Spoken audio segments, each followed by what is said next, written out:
हम सब टेक्नोलॉजी पर कितना ज़्यादा डिपेंडेंट है ना। हमारे फ़ोन, लैपटॉप, इनके बिना तो जैसे दुनिया ही रुक जाती है।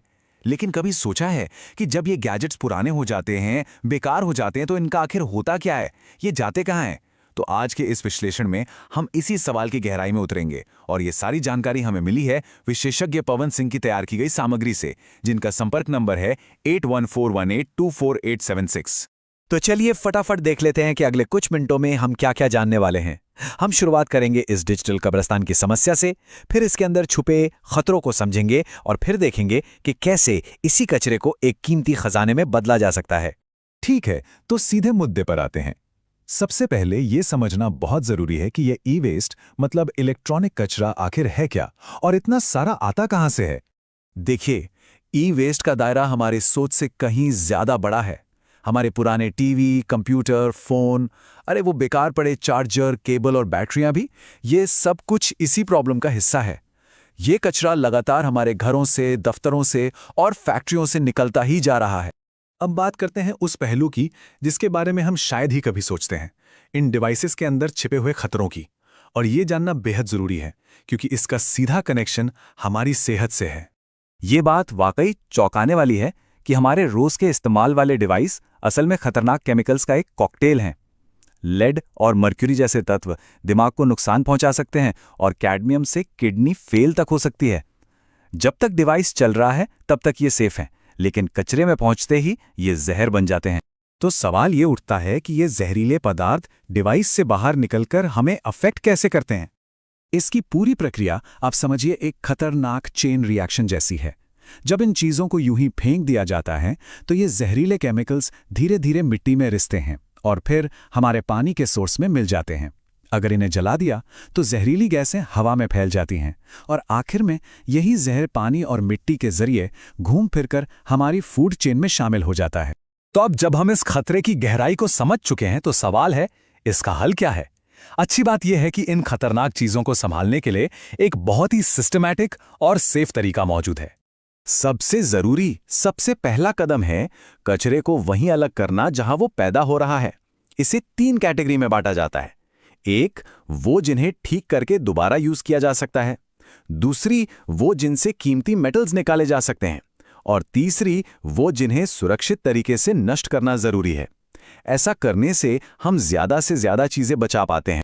कचरे को अलग करने के बाद उसे सही तरीके से स्टोर करना भी उतना ही जरूरी है। इसके 4 सीधे साधे नियम हैं।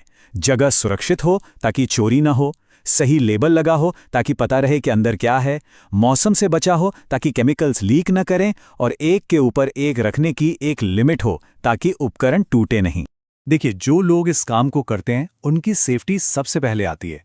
इसीलिए पीपीई यानी पर्सनल प्रोटेक्टिव इक्विपमेंट पहनना कंपलसरी है। दस्ताने हाथों को कटने से बचाते हैं, मास्क जहरीली धूल से, सेफ्टी शूज भारी चीजों से और चश्मा आंखों की सुरक्षा करता है। तो यहाँ कुछ गोल्डन रूल्स हैं जिन्हें हमेशा याद रखना है। ई वेस्ट को हमेशा अलग रखें, उसका प्रॉपर रिकॉर्ड बनाएं और सिर्फ सरकार से मान्यता प्राप्त रिसाइकलर्स को ही दें। और जो काम बिल्कुल नहीं करना है वो है इसे नॉर्मल कचरे में मिलाना, जलाना या कहीं भी खुले में फेंक देना।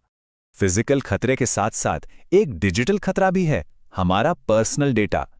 इसलिए किसी भी डिवाइस को रिसाइकिल करने से पहले 3 कदम उठाए जाते हैं।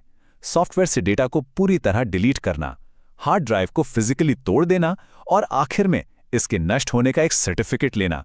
इससे डेटा सेफ्टी की 100% गारंटी हो जाती है। चलिए अब उस हिस्से पर आते हैं जो सबसे ज्यादा इंटरेस्टिंग है कि कैसे ये पूरी प्रक्रिया कचरे को एक कीमती रिसोर्स में बदल देती है।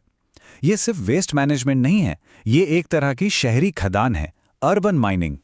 रिसाइकलिंग की पूरी लाइफ साइकिल कुछ इस तरह है।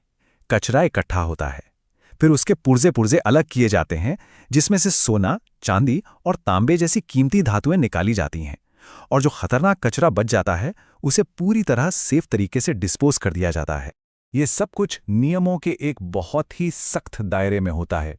भारत में ई वेस्ट नियम और ईपीआर जैसे कानून हैं जो ये पक्का करते हैं कि जो कंपनियां ये प्रोडक्ट्स बनाती हैं वही इनके लाइफ के एंड में सेफ डिस्पोजल के लिए भी जिम्मेदार हों। ये एक बहुत बड़ी जिम्मेदारी है। तो आखिर में सवाल ये है कि भाई इतनी सारी मेहनत क्यों की जाए? इसका असली फायदा क्या है? क्या ये सब वाकई में वर्थ इट है? जवाब है बिल्कुल, थोड़ी सी मेहनत के बदले में जो फायदा मिलता है वो बहुत बड़ा है। इससे न सिर्फ हमारा पर्यावरण बचता है और हमारे लिमिटेड नेचुरल रिसोर्स बचते हैं, बल्कि कीमती मेटल से कुछ लागत भी वापस आ जाती है और कंपनी की एक अच्छी इमेज भी बनती है। इस पूरी चर्चा का सार इस एक लाइन में है।